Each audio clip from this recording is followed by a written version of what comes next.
So what to eat and what not to eat on pure protein days. Keep on watching to find out more. Hello, welcome back to the Stay Fitness channel. If you're new to this channel, my name is Daniela and I help women get into know their hormone in order to achieve optimal health and body composition. So in today's video, I would like to give you a little bit of guidance of how to do these protein sparing days. I've been talking so much about it. It's been this super effective fat loss strategy. I made a longer video about it. You can go and have a look at that one. But yeah, I just wanted to give you some more practical advice, like a shopping list, what to eat and what not to eat. So in order to have successful protein sparing days, I really do believe you need a little bit of prepping, which doesn't mean like food prep and hours in the kitchen, complicated stuff, but you do need to be both mentally and practically prepared, so you have the right foods at hand, the right recipes, because if you don't plan it, it's gonna end up being tedious. You're gonna be hungry and frustrated, and we don't want to stress ourselves out. You don't want to get those stress hormones on, because stress hormones means no fat loss. So yeah, just a little bit of preparation is gonna go a long way. So you can find my protein sparing model of a fast playlist in the description below and up here. So you can go and have a look. There are so many recipes, but let's get on with the video. First of all, I'm gonna give you my first the priority list of foods that you should have as your priority. They're basically foods that are high on nutrition, and I'm saying that because sometimes I tell my clients, you can have ham and stuff like that, and then they make it their main food group. So I just want to say you need to eat nutritious food even on pure protein days. So here's the list of foods that you should prioritize and you should have on your pure protein days. So obviously we have lean meats like chicken, beef, 5% beef, turkey, seafood. You can have egg whites, of course, like the protein sparing model has bread and all that. You can have white fish. Bone broth is amazing. It's really filling, super low on fat, because if you make your own bone broth, you just remove the fat. Lots of minerals there, lots of nutrients, so amazing. So yeah, all these foods that I've just listed should be your first go-to for pure protein days.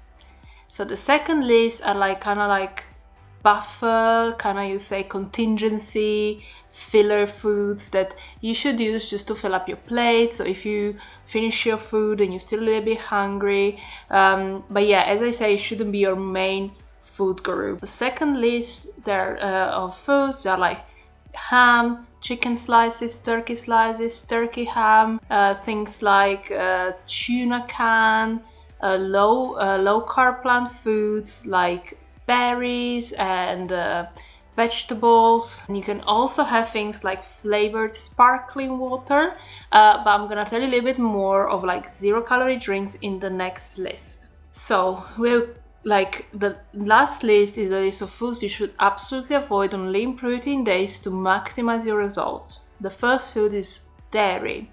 So it's not like dairy is I would say it's a fattening food, but it's not even a food that you would eat a lot when you're trying to lose weight, basically.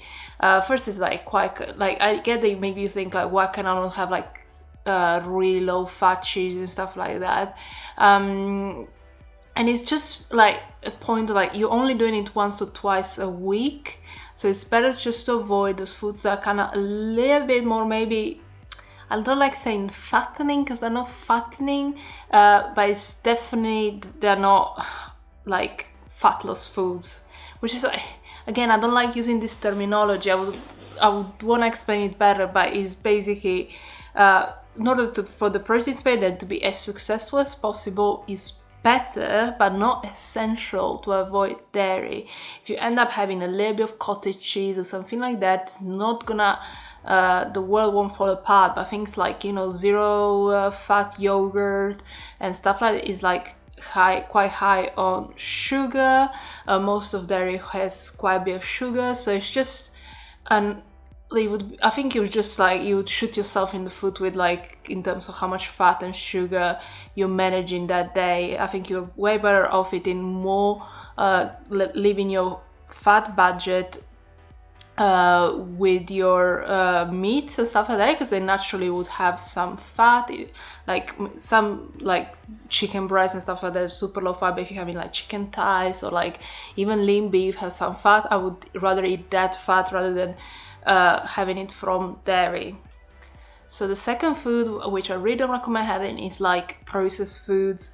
Not like it's such a broad, again, I don't like using the word processed food, but like I'm talking like diet bars or like diet shakes and stuff like that, because they have lots of sweeteners and fillers and stuff like that, which is not good at any time of the day of like your diet, but it's definitely not good for pure protein days.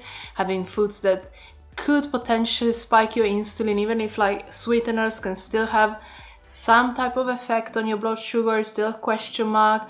Aspartame and all those things that definitely not good for you. So I would just have these pure protein days as like a little bit of like a detox from all these kind of things, like just just a bit of a discipline kind of day, like not trying to trick yourself to eat things that are just like fake essentially. So I really don't recommend using this kind of like 0 calorie or like very low calorie foods that are like really sweet and like pretend to be something they're not essentially. That's like, some people might disagree, but this is how I do it with my clients to be as successful as possible, which naturally takes me to my next point, is having like filling yourself up with loads of like 0 calorie fizzy drinks like Diet Coke, or I see people having like what's that American Mountain Dew or something, like 0 calorie.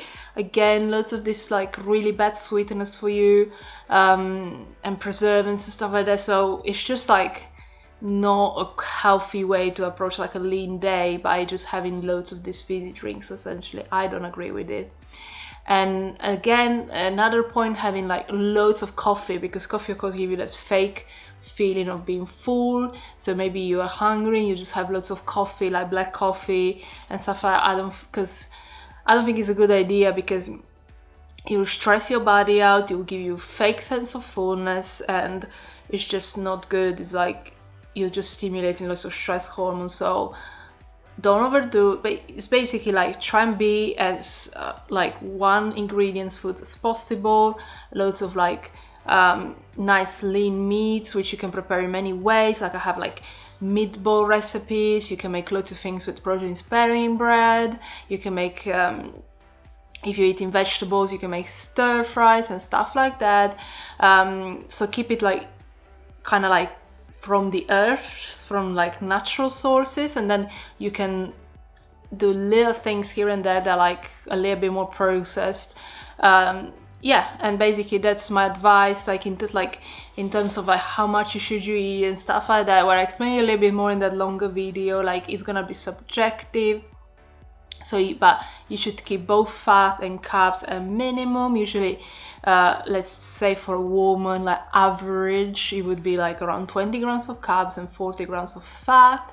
And the rest is protein. Protein you can have as much as you want.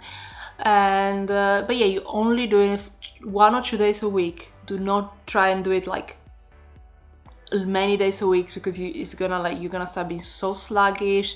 Your body's gonna start suffering from the lack of any type of